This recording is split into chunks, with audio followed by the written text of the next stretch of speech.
Adventist World Radio, the voice of hope. Radio feon'ny fanantenana na ny AWR.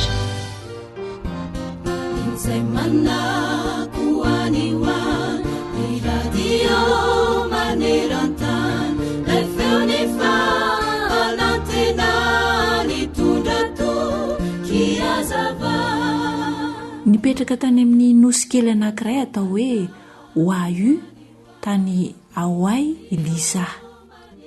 Nanana fiaina tsambatra tokoa Liza, izay mba nirindra olona manodidina azy ianarana ihany koa. Niova tanteraka nefa izany toe-javatra izany indray maraina satria raha nilaza tamin'ny Liza ny vadiny hoe malalo andeha hianika tendrombohitra aloha, dia indrisy taoriana izay tsy niverina intsony ilay vadiny Liza. Fa inona tokoa no nitranga? Rehefa nandeha tao voan'ny tendrombohitra tao amin'ilay faritany nisy azy, ilay lehilahy vadiny Liza, dia natsiaro irery tokoa izy. Ary raha mbola teo am-pianiana ilay tendrombohitra volkanika raha lehilahy, dia nisolifatra ny tongony ka nilatsaka tany ambany tany. Naratra mafy tokoa ny tendany ka maty izy vokatra izany. 3 andro taty aoriana vao hita ny mpitandro filaminana ny fatiny. Mafy tamin'ny Liza tokoa ny eritreritra izany laozan'olo tiany izany, ka na dia nandeha teny aza ny herinandro sy ny volana maro, dia mbola tsarony sy nankarary azy tokoa izany. Raha mbola tao anatin'ny fangirifiriana sy ny fahaverezan-kevitra tanteraka Liza, dia nahare feo ny bitsika tao aminy izy ny antso azy manao hoe Matio 2:20. Dia niraisin'ny Liza ny Baiboly ka nojereny izay voasoratra tao, ary dia izao no vakin'izany teny izany manao hoe mankanesa ty amiko ianareo rehetra izay miasa fatratra sy mavesatretana, fa iza no hanome anareo fitsaharana. Indro tokoa fa niresaka momba izany mihitsy Liza, ary teo voatsapany fa natsoan'Andriamanitra izy, ary fantany fa ao amin'Andriamanitra irery ihany no ahafahany mahita fiadanana. Taoriana izay dia nanapa-kevitra izy andeha hivavaka. Lasa nandeha nivavaka tany amin'ny fiangonana mitandrina ny andro 7 Liza, dia ny sabata izany. Tsapany ary nomariny mihitsy fa sahala mitranony mihitsy no fomba fiainany rehefa niditra tamin'izany andro sabata izany izy, ary dia tapa-kevitra izy nanavao ny fanoloran-tenany indray. Ry mpiaino ajaina, ho any amin'iza tokoa moa isika rehefa tojo zavatsarotra, iza no tena ahitantsika vahaolana sy fiadanana azo antoka 100 isan-jato? Efa ela no nanomezan'i Jesosy io teny fikasana io ho anao ihany koa, toy ny nanomezana izany ho an'ny Liza sy ny olona maro hafa koa. Omeny ianao izany anio raha tianao ny andray sy ino izany teniny izany. Mankanesa ty amiko ianareo rehetra izay miasa fatratra sy mavesatretana, fa iza no hanome anareo fitsaharana. Matio 2:20. Amen.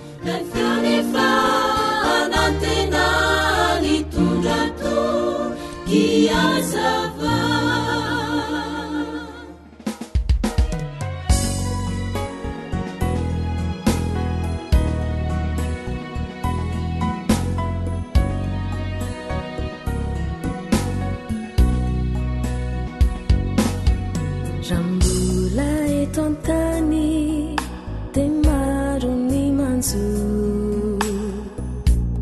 mety ho kivy ny fonao. Mandalo ihany izany fizao nataovy ando, tiany tompo aneianao. Vaovao samaraina nefanendrampony, izany no porofo lehibe.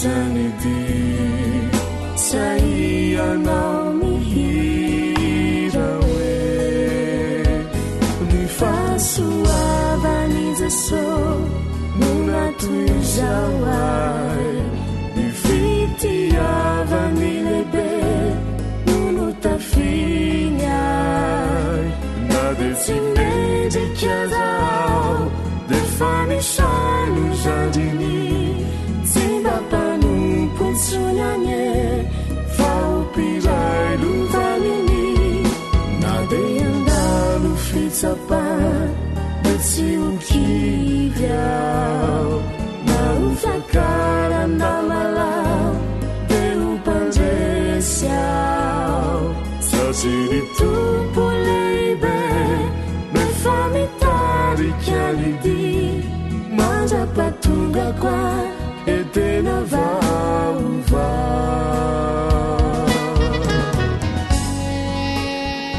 Emery Vonjy sy Vatosoa.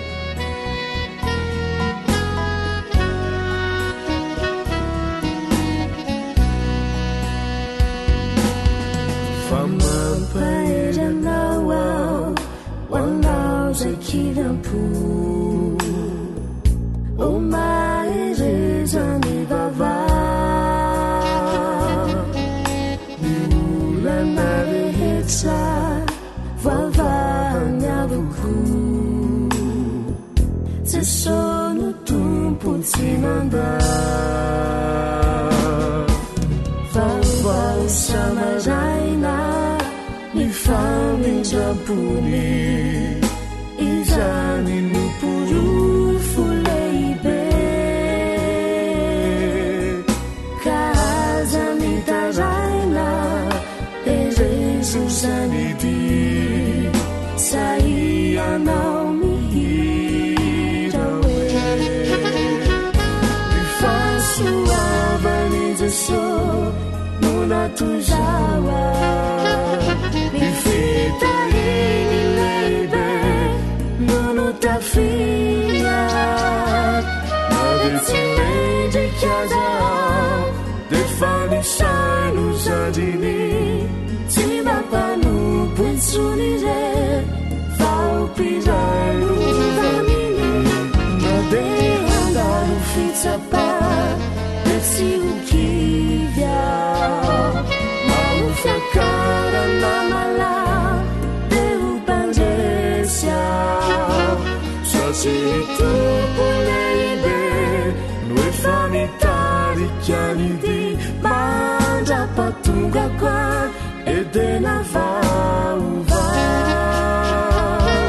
satria tompo lehibe no efa mitarika lidy mandrapatonga kwa edena vaovao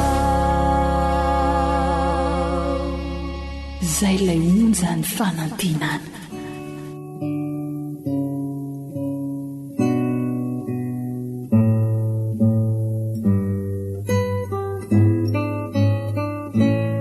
talilio amiko ge ty baiboly fandaharana iarahanao amin'ny feon'ny fanantenana mpitoroteny toko 5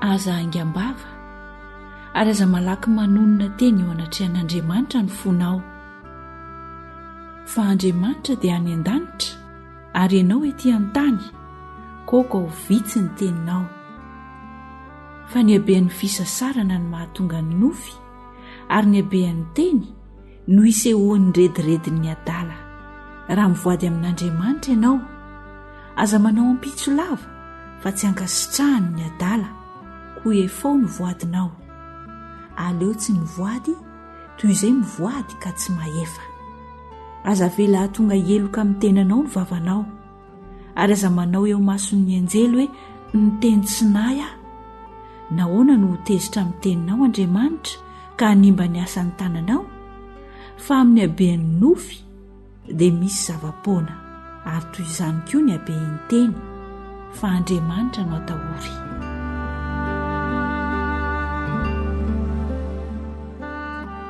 Ny mbola hitsarana ny mpampahory sy ny mpamadika ny rariny ary ny mahazava-poana ny arena sy ny tokony hifaliana amin'izay omen'Andriamanitra.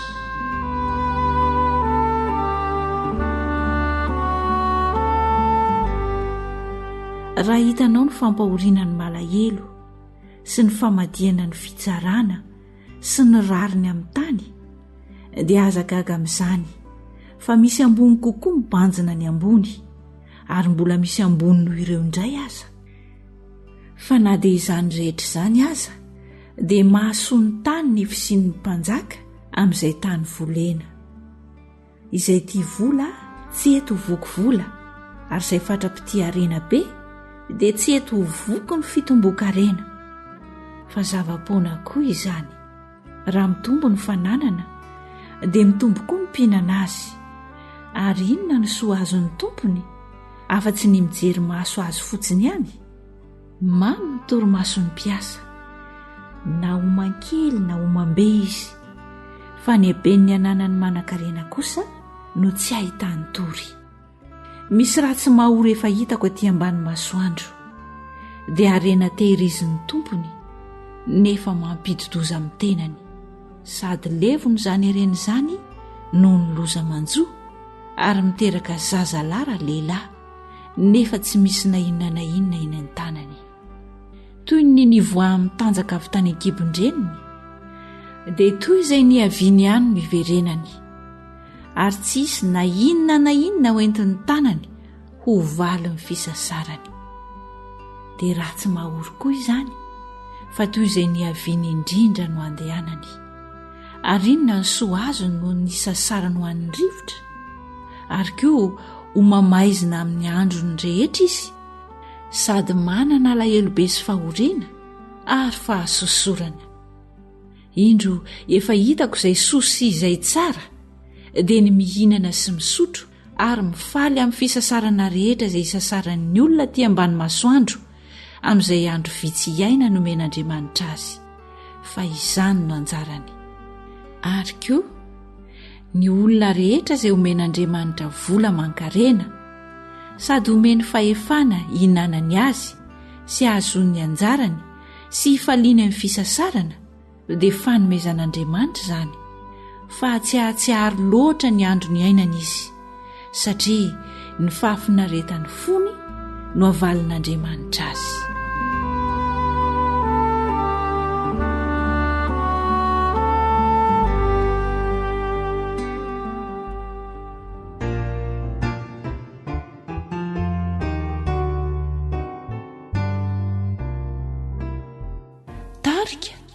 Feo iray mielinariko mandalo ny zavatra rehetra eto mamitaka voko ireny mora simba morano tsy aharitra mandraky izay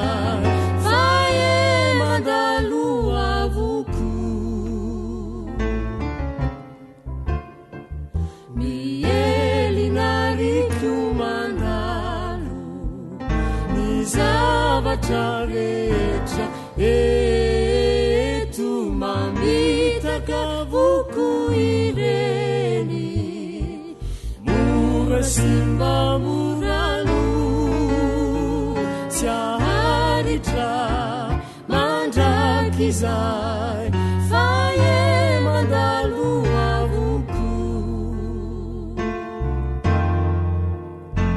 mba atopazireny hitazana lay anioany hibanjina ilaya kanilay paradisa sisy akaso onenana dray androany. Radio Adventiste Maneran-tany, lay feon'ny fanantenana.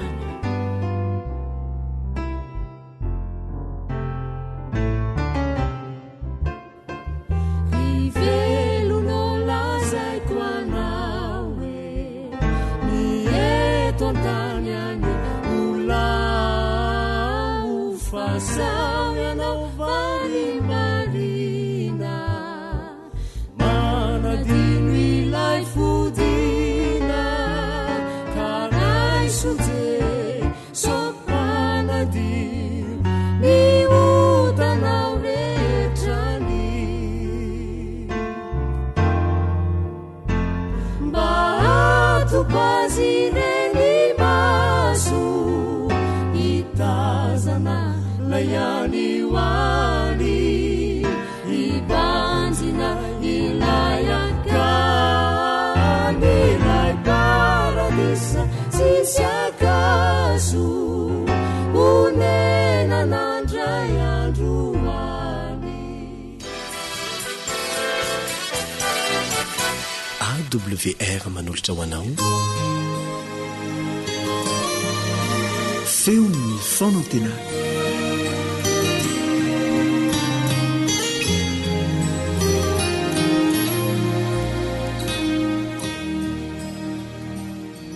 Ny voninahitra, ny saotra, ny aja, ny hery dia ho an'ilay Andriamanitra namorona sy namonjy antsika mandrakizay.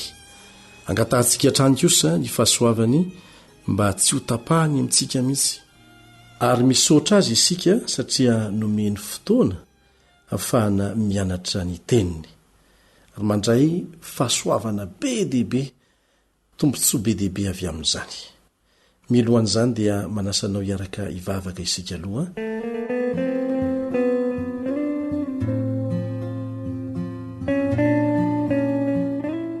Raha izay ny an-danitro misaotra anao izay satria lehibe loatra ny fitiavanao anay. Tsy tratry ny sainay mihitsy azy zany, ka indraindray tsy mampino ny maro aminay ny fahamarinan'izany. Kanefa dia miseho amin'ny fomba rehetra ny fitiavanao anay, amin'ny lafiny rehetra eo amin'ny fiainanay mihitsy. Ka dia misaotra anao hatranyizay. Hiara-hianatra ny teninao zahay, ka mba tonga anay hatakatra tsara izay tianao lazaina, anana fo afaka mandray tsara izay tianao ambara aminay, dia mamelany elokay ary angatanay ny fananao masina mba hampianatra anay. Amin'ny anaran'i Jesosy. Amen.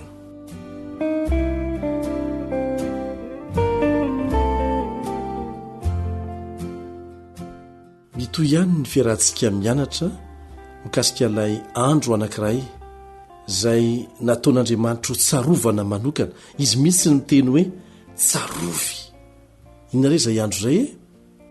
Inoko fa azonao an-tsaina sahady izay andro izay. Ararony loatra satria nataon'Andriamanitra ho tsarovana izany isan-kerinandro. Dia ny andro sabata. Ny fantaniana ikaroantsika valiny amin'ity anio ity dia ny hoe inona ny nataon'ireo apôstôly kristianina voalohany rehefa sabata ny andro taorian'ny ekaran'i Jesosy tany an-danitra. Inona ny nataon'izy ireo rehefa sabata ny andro rehefa lasa niakatra any an-danitra Jesosy? Lazain'ny testamenta vaovao mazava tsara ny fomba nampiasan'ny mpianatra ny sabata taorian'ny ekaran'i Jesosy tany an-danitra. Vakitsika izany eo amin'ny Asan'ny Apôstôly toko 17 andiny voalohany sy ny faharoa. Asan'ny Apôstôly toko 17 andiny voalohany sy ny faharoa. Ary rehefa nandeha namaky any Amfipolia sy Apôlonia izy dia tonga tao Tesalonika ary ny sinagogan'ny Jiosy tao. Ary Paoly dia niditra tao araka ny fanaony ary sabata 3 no niadiny hevitra avy amin'ny soratra masina. Nitoroteny momba ny Kristy Paoly sabata ny andro tamin'izay. Nandeha ny tety faritra maro ny apôstôly Paoly nitoro ny filazantsara. Rehefa tonga ny sabata tafajanony eo amin'ny toerana anankiray izy dia miditra any amin'ny sinagoga izay misy eo amin'ny toerana izy. Araka ny fanaony hoy ny voalaza eto. Niditra tao araka ny fanaony. Ary ny tena mahaliana dia nanatrika ara-dalàna andreo fivoriana isan-tsabaty ireo ihany koa ny jentilisa. Zao no ambarany lioka ao amin'ny Asan'ny Apôstôly toko 17 andiny 12. Asan'ny Apôstôly toko 17 andiny 12.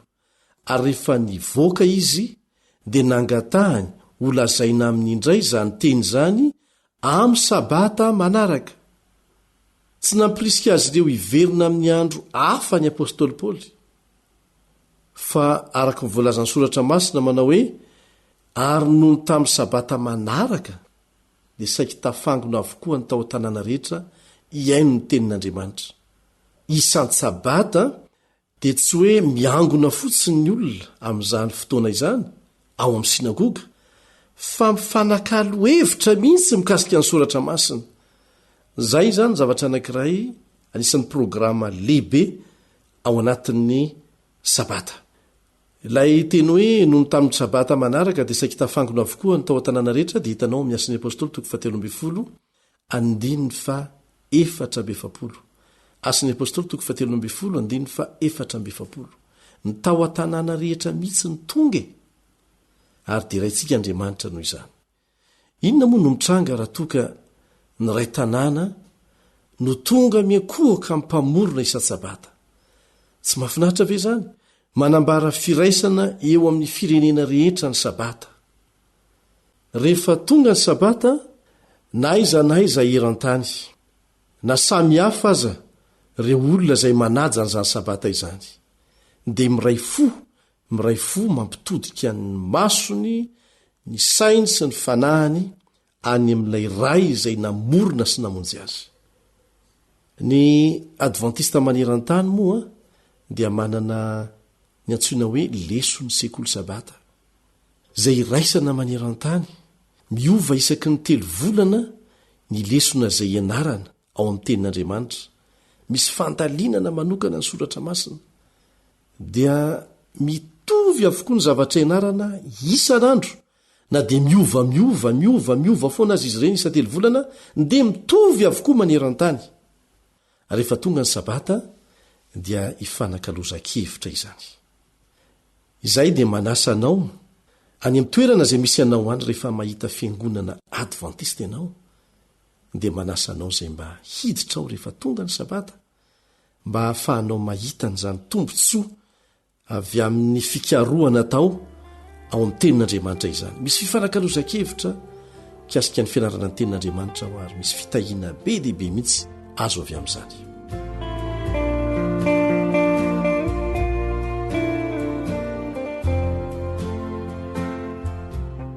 Tafiditra ao anatin'ny zavaboary iray ihany sika ao amin'ny Kristy. Naiza misy atsika maneran-tany, ary notefena ho taranak'olombelona iray ihany, Andriamanitra iray ihany namorona antsika. Naiza misy atsika, na iza tsika. Arak'izany dia mankalaza an'io mahiray ihany antsika io isika rehefa sabata. Akambany ho taranak'olombelona iray ihany sika rehefa tonga miankohoka aminy, miara-miankohoka aminy isan-sabata. Naiza misy antsika. Niara-ny vorony tandrina sabata ny mpianatra, na koa ny zarazara ho tarika kely tany amin'nisy azy avy rehefa tsy nisy ny fivoriana ny raisan'ny mpino, araka ny voalaza amin'ny Asin'ny Apôstôly 12:13. Asin'ny Apôstôly 12:13 zay mivaky an'izao: ary tamin'ny andro sabata dia nivoaka teo ivelan'ny vavahady izahay nankeny amorony ony, izay nataonay fa nisy fitoerana fivavahana, ary nipetraka teo izahay ka niresaka tamin'ny vehivavy vory teo. Tsy nisy zanam-piangonana na fiangonana nitandrina ny sabata tao amin'izany tanàna izany. Zany no natonga ny Apôstôly Paoly nanatona ny antokona mpino anankiray izay nivory teo amorony ony, toerana tony sy milamina, na ahafahana niaraka ny vavaka sy nankalaza ilay mpahazo ao tontolo izao tamin'io sabata io. Mazava loatra moa efa nirantsika nianatra hatrany fa ny fanatrehan'Andriamanitra ny mahamasina n'izany toerana izany sy ahafahana mandray fitahiana amin'izany fotoana izany. Mazava ny fanambaran'ny testamenta vaovao hoe mikasika ny andro izay ny vavahan'ny apôstôly isan-kerinandro ary ny tandremany manokana, satria baiko n'Andriamanitra izany, dia ny sabata. Jesosy dia nilaza tamin'ny mpianany fa mijanona hatrany ny fitandremana ny sabata. tsy maintsy tohizana izany ary hitohatra ny an-danitra anie zany.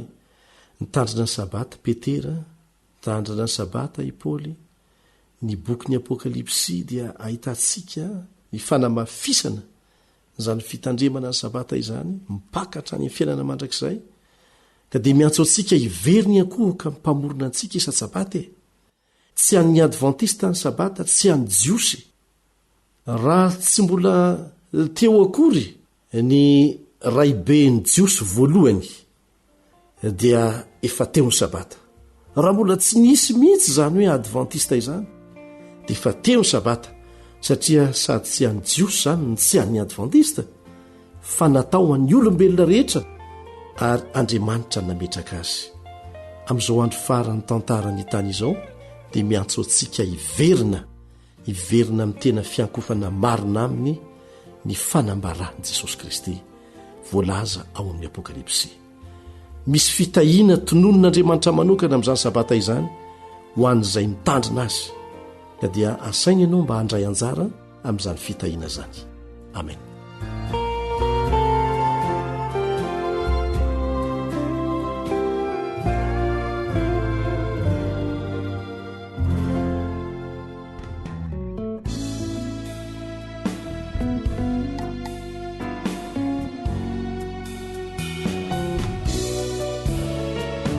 Tarika Eva.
AWR téléphone 034 06 797 62 033 07 170 70.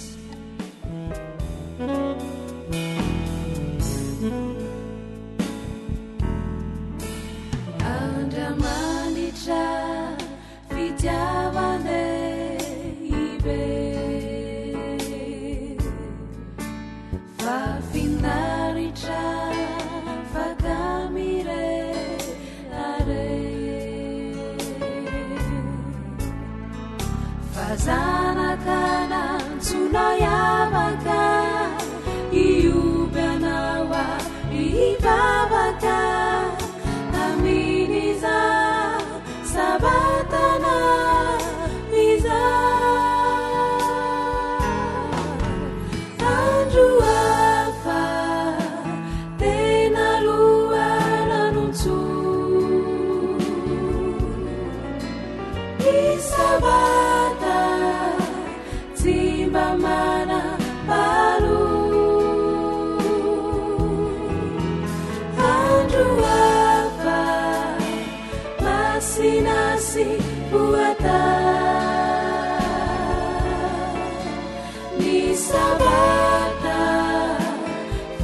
saratany fana radio feony fanantenana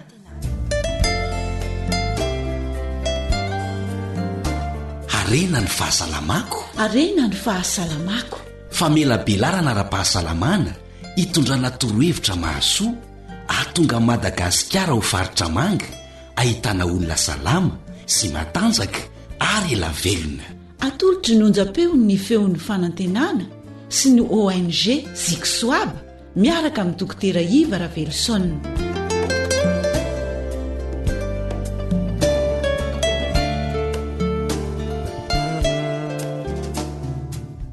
manolotra ny arahaba amintsika tsiray avy indray ny tenako dokotera Iva Ravelson zay manao an'ity conférence momba fahasalamana eto amin'ity radio AWR zay arahantsika tsy tapaka zay conférence nampitondraina ny lohateny hoe fantaro ny momba ny sakafo mba ho salama sy ho ela velona ianao fantaro momba ny sakafo mba ho salama sy ho ela velona ianao andro fafito sahady isika androany dia ny lohateny zay ho resantsika androany dia hoe ny sakafontsika anio na lay fomba fiteny hitatsika eny amin'ny restaurant isan-karazany eny menu du jour inona indray ny sakafontsika anio inona indray ny sakafontsika anio raha mankany amin'ny reny toeram-pisakafoanany reny tsika dia misy lisitra be dia be mihitsy apetratsika hoe reto ny sakafontsika anio dia anjaranao fotsiny misafidy ary eo amin'natin'ny safidy dia matetika an'izay zavatra tsarotsaroany vava tsarotsaroany tenda no safidiana fa vitsy ny olona zay manao safidy miankina amin'ny fahasalamana vitsy ny olona manao safidy miankina amin'ny fahasalamana ka ny sakafontsika anio zany no lohateny hoentintsika androany ary inona no tiana ho resahana ao ambadika zay atao hoe sakafontsika anio zay dia ny équilibre ny fahasalamana isika raha vao misakafo tsy hoe hitondra énergie na kaloria ho atsika fotsiny lay sakafo fa tadidio ny tena zava-dehibe dia ny fitondrana ny atao hoe nutrition na ny otrikaina tsy ilay kaloria ny tena zava-dehibe fa ilay otrikaina ny zava-dehibe ka omeko anareo zany androany ny sakafontsika anio ny proportion moa zany na ny équilibre n'lay sakafontsika anio raha tianao no salama sy ho ela velona meteza ho 50 ka hatramin'ny 5 isanjato ny sakafonao dia avy amin'ny glucide daholo zany hoe 380 à 390 grammes noany zany ny glucide zay raisinao mandritra ny andro ray ny lipide ndray dia tokony anoany amin'ny 30 ka hatramin'ny 35% sakafonao dia lipide avokoa ary tsy misy afa-tsy 10 à 15% sakafo hoaninao no protide averiko nay mandeha ny glucide zany 55% ny lipide 35% ary ny protide dia tokony tsy oatra ny 15% reo zany sakafontsika anio reo zany sakafontsika anio ahoana ny fomba anatanterahana an'ireo ireo rehetrarehetra reo dia avy amin'ny sakafo isan-karazany androantsika dia iresaka manokana ao anatin'le sakafontsika anio ny atao hoe ration alimentaire glucidique ny sakafo zay mitondra ny glucose io zany sakafontsika anio tsy resaka protéine tsika androany tsy resaka lipide tsika androany fa iresaka fotsiny ihany ny atao hoe glucide na ny glucose misy zavatra roa tsara fantarinao ny amin'ny sakafontsika anio raha mikasika ny siramamy na ny glucose izany zany hoe tokony 20 isanjaton'ny glucide ho antsika glucide raisitsika dia glucide avy amin'ilay atao hoe index glycémique bas averiko ndray mandeha 80% de glucide à index glycémique bas zany hoe ho resantsika rehefa aveo moa zany zay atao hoe index glycémique zay ny 20 isanjato monja amin'ireo glucide reo ny tokony avy amin'ny sakafo zay misy index glycémique élevé tiana aloha mamaritra eto hoe inona moa famaritana ny atao hoe index glycémique ny atao hoe index glycémique dia ny afainganam-pandeha ny siramamy zay miala avy eo amin'ny lalan-kanina mankany amin'ny lalandra. Zany hoe ity afainganam-pandehany siramamy miala amin'ny lalan-kanina mankany amin'ny lalandra itya dia mitarika aingana. Raha ohatra aingana zany le afainganam-pandeha dia aingana ny fiakaran'ny tahany siramamy ao anatin'ny vatany olona. Raha miadana le afainganam-pandeha de miadana koa ny fiakaran'ny tahany siramamy ao anatin'ny vatany olona. Ka io index glycémique io dia nomena note izy io, nomena note amin'ny 0 ka hatramin'ny 0 à 100 moa zany. Ka ny sakafo zay anatin'ny index glycémique dia manana karazany be mihitsy izy ireo. Ohatra zao ny index glycémique bas, zany hoe latsaky ny 30 moa zany ny afainganam-pandehany. Dia maro izy ireo anisan'izany ny viande, ny poisson, ny œuf, ny fromage, ny atody moa zany, ny charcuterie isan-karazany, ny noix de coco, ny poireau, ny carotte, ny courgette, ny oignon, ny zavoka, ny tongolo gasy, ny sisa. Maro de maro mihitsy izy ireo. Anjarantsika mijery an'izy ireny mba hafantarantsika hoe manahoana moa ty karazana sakafo. Reny zany zao no atao hoe aliment à index glycémique bas. Reny zany tokony andrafitra ny 20 isan-jato ny sakafo hoantsika ao anatin'ny ray andro. Reny zany tokony andrafitra ny 20 isan-jatony. Ny sakafo zay ao tafiditra ao anatin'ny index glycémique moyenne anelanelany 70 ka hatramin'ny 80 indray dia ahitantsika ny chips, ny croissant, ny katsaka, ny papay, ny melon, ny manioc, ny mangahazo moa zany, anisan'izany ny paty, ny mofo, ny pizza, ny manga, ny spaghetti sy ny sisa. Reny zany sakafo zay ao anatin'ny sokajy ny atao hoe index glycémique moyenne. Zany hoe mba antonontonony zany ny afainganam-pandehany ny fiakaran'ny siramamy ao anatin'ny olona. Fa ny sakafo zay manana atao hoe index glycémique élevé mihoatra ny 80 dia anisan'izany ny brioche, ny biscotte, ny biscuit, ny frity isan-karazany, ny pastèque, ny tacos, ny confiture, sisa, ny gâteau, ny glace, ny crème. Reny rehetrarehetra reny dia tsara ny amantarantsika azy. Ka eto zany ny tanjontsika. Ny tanjontsika zany dia ny hinana sakafo izay mitondra kaloria kanefa izay mitondra ny atao hoe otrikaina ihany koa. Kanefa le kaloria izay hoentintsika dia tokony avy amin'ny sakafo izay mitondra glucide à index glycémique bas, zany hoe ambany zany ny index. Io moa ny resantsika teo tokony 20 isan-jatony zany dia à index glycémique bas daholo.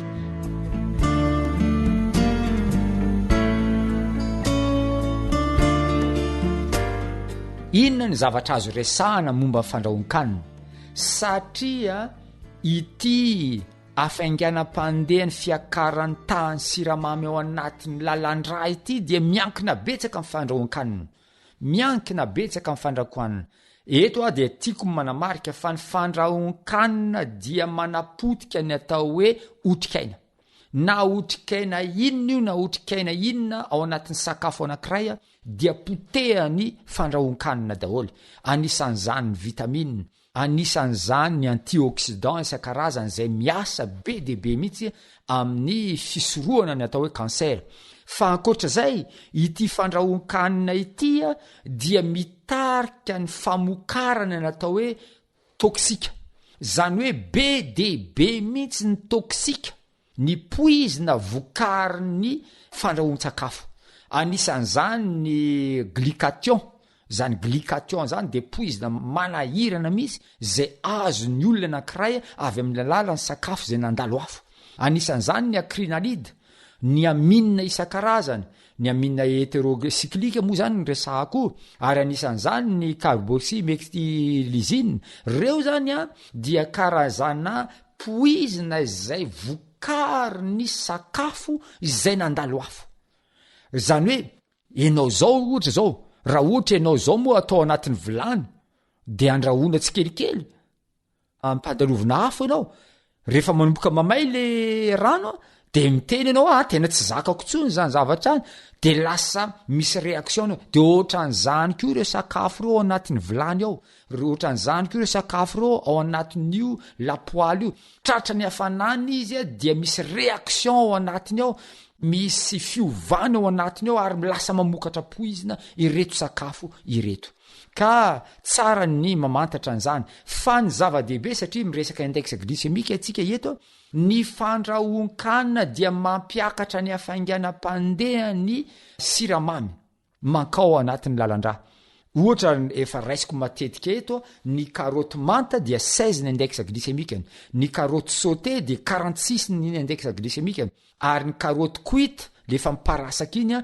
dia 98 ny index glycémique eto zany dia tsara ny manome atsika ireo tablao misy ny karazan-kanina be de be tena lava be izy ty fa ampahany vitsy fotsiny angamba no hotany saiko mba afatsika mahazo ampahany ohatra zao ny apéritif ny resantsika eto zany ny sakafo 100 grama firy ny kilocalorie hoentiny ao anatin'ny sakafo 100 grama zany firy ny kilocalorie hoentiny ny chips zao dia any amin'ny 549 ny kilocalorie no entiny ny noix de cajou na ny mabibo dia 612 ny voanjo 617 ny café 100 millilitre dia 9 kilocalorie ny rano de tsy misy 0 calorie ny punch zao dia ray vera dia any amin'ny 160 kilocalorie ny rhum 4 centilitre ray vera kely zany dia 154 kilocalorie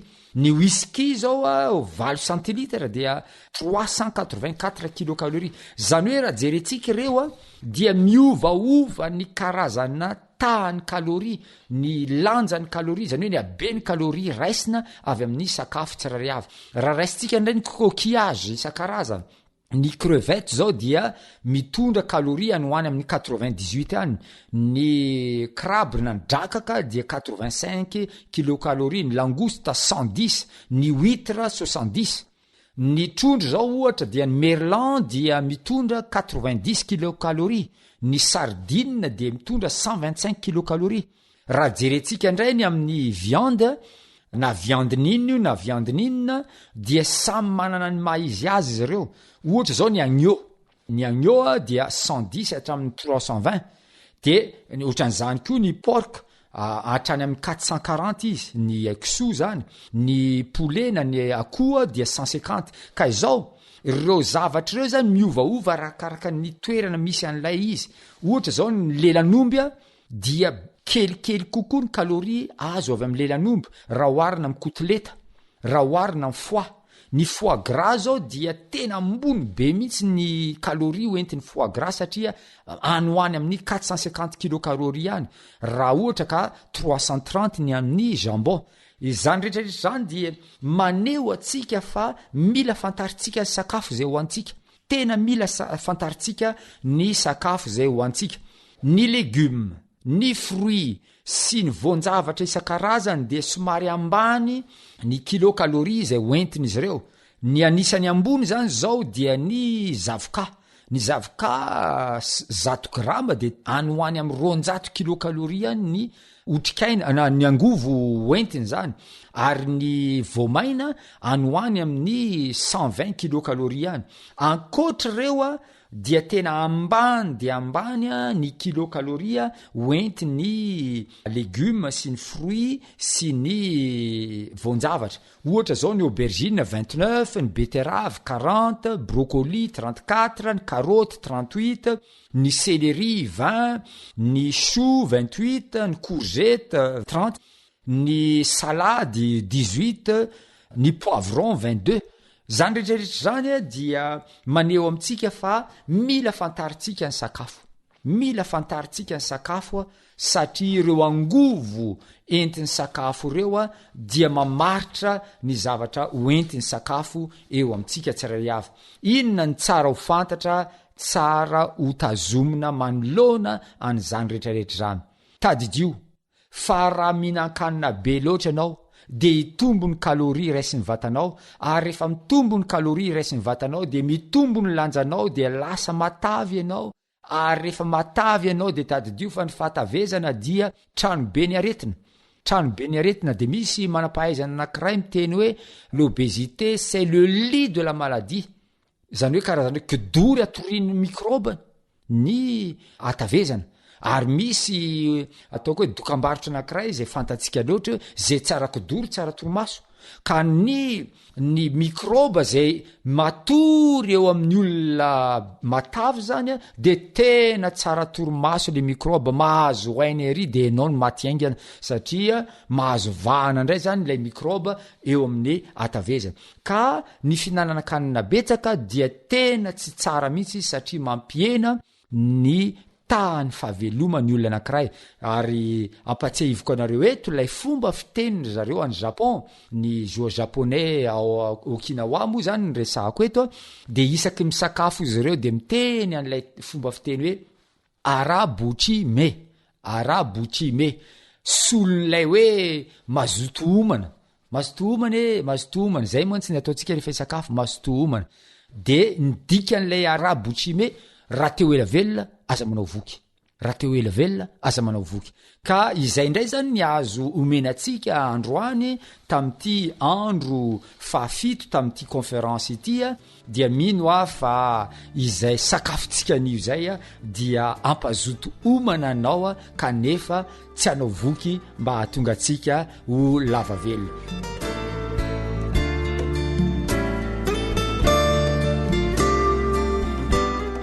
omena tsika trany ny lahara tarbi zay azahoana antena koa 034 39 415 28 034 39 415 28 na ny 033 12 261 77 manao ny mandra-piona amintsika tsirairay avy veloma tompoko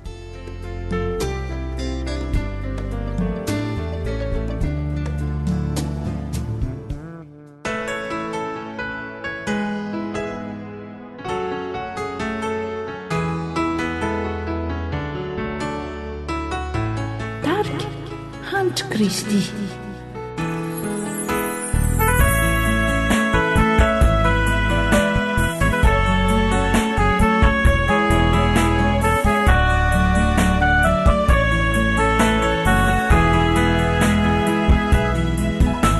Wanaombula miduru amini finuana miatrikadi mafi isanandro izao sono afatra apetrako aminao mahereze kely sisany ho vitany adinao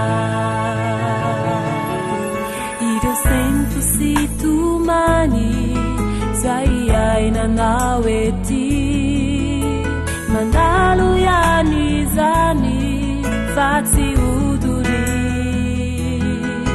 zao rehetry zao de tsy aritra maharete fefa miandry anao lay tsara lavitra atodio ny fijerinao alao sara mtsaina lay fiainana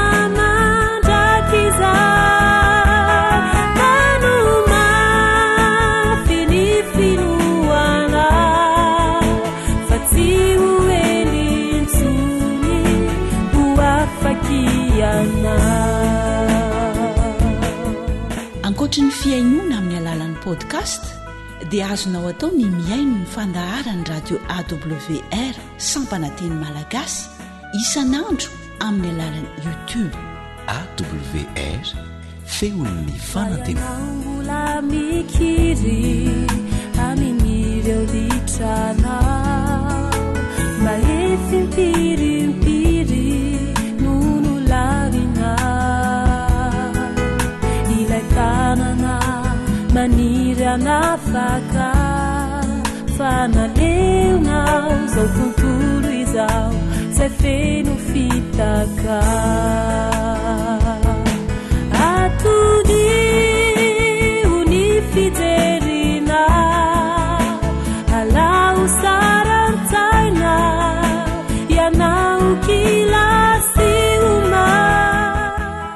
awr feon'ny fanantenana.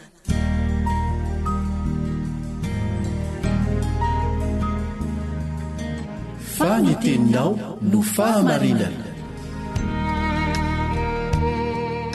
Taridalana manokana fianarana baiboly avoaka ny Fiangonana Advantista maneran-tany. Iarahanao amin'ny radio feon'ny fanantenana.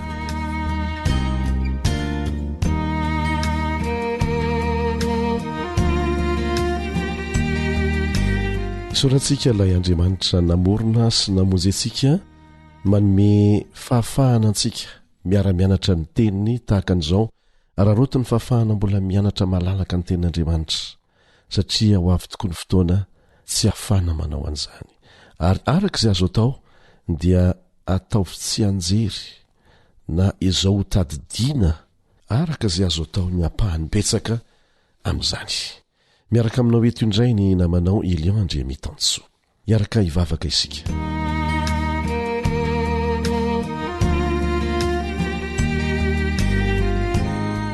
Rainay izay ny an-danitra misaotra anao izay no nanomezanao anay tombontsoa afaka miaraka mianatra ny teninao amin'ny alalan'ny onjam-peon'ny feon'ny fanantenana ny radio Adventista iraisam-pirenena sampana teny malagasy raio. Misaotra noho ny fitiavanao anay, misaotra noho ny faharetanao aminay, mangataka anao izay mba hanazava ny saina indray ary raha hianatra ity lesona ity, angatahana ny fananao masina mba hampianatra anay amin'ny anaran'i Jesosy. Amen.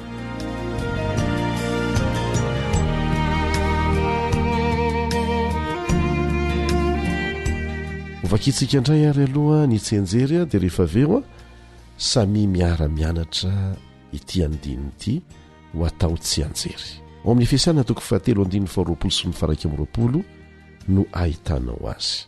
Efesiana 3:20 sy 20 izay mivaky tahaka an'izao.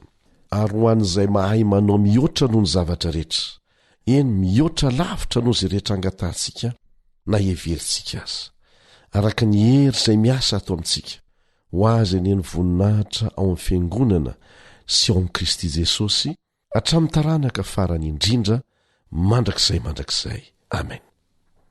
Averintsika indray mandeha maromaro rahateo ireo jamba izay mpanaraka tsy tapaka an'ity fahandarana ity ary ho azy ireny dia zava-dehibe mihitsy ny famerimberenana. Averintsika indray mandeha ary ho an'izay mahay manao mihoatra noho ny zavatra rehetra, eny mihoatra lavitra noho izay rehetra angatahantsika na heverintsika aza, araka ny hery izay miasa atao anatintsika, ho azy eny ny voninahitra ao amin'ny fiangonana sy ao amin'ny Kristy Jesosy hatramin'ny taranaka farany indrindra mandrakizay. Amen. Eto dia manimpiteno antsika izay miara-mianatra ny tenin'Andriamanitra amin'ireny namantsika jamba ireny mba hazoto hamerimberina an'ireny andininy ireny amin'izy ireo isika. Zava-dehibe izany. Mbola verina ihany fo amin'ny Efesiana 3:20 sy 20 no ahitanao an'izay. Anisan'ny teny mahaliana sy mampahery ity voalazo amin'ny Efesiana 3:20 sy 20 ity. Ary ho an'izay mahay manao mihoatra noho ny zavatra rehetra, eny mihoatra lavitra noho izay rehetra angatantsika na heverintsika azy. Isika dia tokony hanana fahatokiana miorina mafy fa rehefa mangataka amin'Andriamanitra isika, manakina ny fiainantsika, ny hoavintsika, ny fikasantsika, ny adintsika aminy, dia tsaro fa miaraka amin'ilay Andriamanitra izay mahay manao mihoatra noho ny zavatra rehetra isika, mihoatra lavitra noho izay rehetra angatahanao na heverinao aza. Mampahery izany. Eto ny apôstôly Paoly dia manomboka ny loha hevitra izay fa nanomboka ny resahana tamin'ny lesontsika teo aloha ao amin'ny Efesiana 3:20. Raisitsika ny 9:5. Efesiana 3:20. Dia niahatongavan'ny jentilisa ho mpiray lova sy ho tena iray ary ho mpiombona ny teny fikasana ao amin'i Kristy Jesosy amintsika noho ny filazantsara. Ary maninona moa mba hampazava azy tsara raha vakitsika hatrany ambolohany mihitsy ny Efesiana 3:20 izay votoatiny lesitsika. Efesiana 3:20. Ny lohateniny dia mazava tsara, ny nanendrenan'ny Paoly ho apôstôliny jentilisa sy ny vavaka mantsaotra nataony ho an'ny fiangonana tao Efesosy. Vakitsika ary a tsy lava izy ity.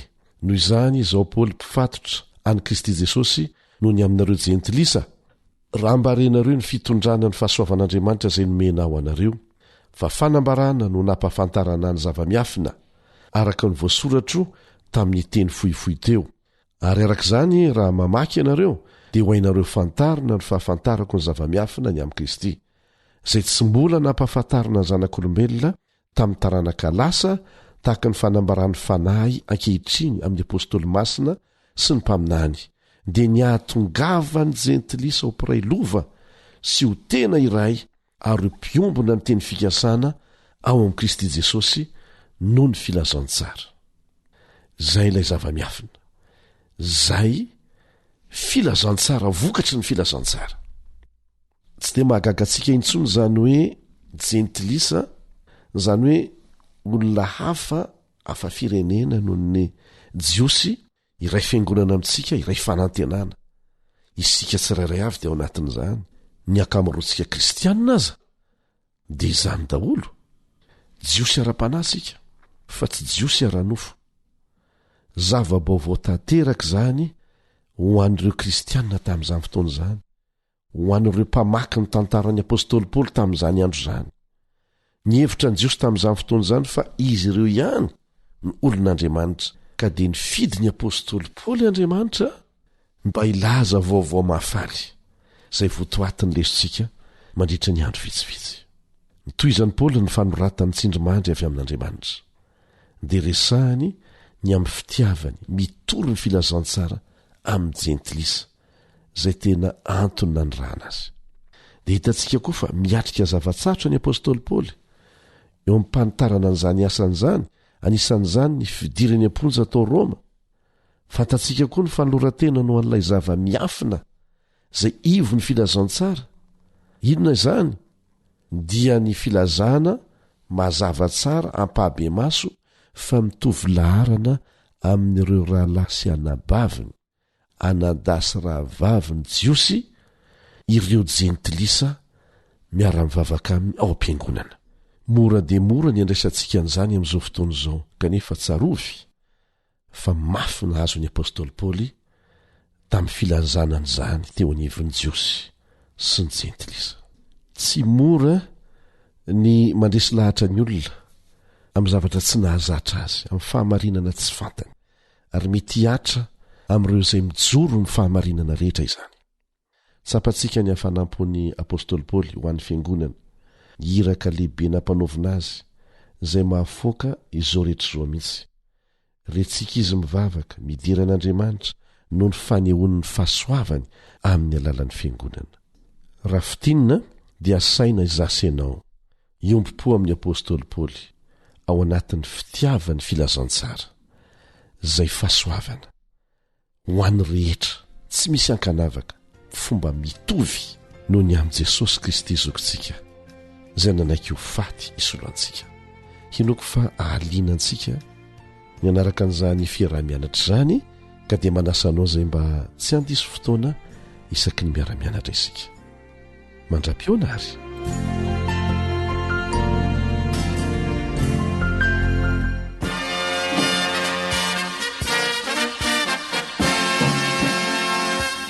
Adventist World Radio, The Voice of Hope. Radio femon'ny fanantenana.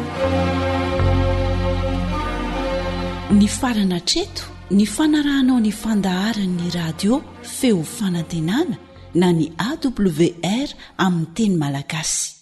Azonao ataony mamerina miaino sy maka mahimaimpona ny fandaharana vokarinay amin'ny teny pirenena mihoatriny 100 amin'ny fotoana rehetra. Raisoaryn'ny adresy ahafahanao manao izany: awr.org na feofanantenana.org.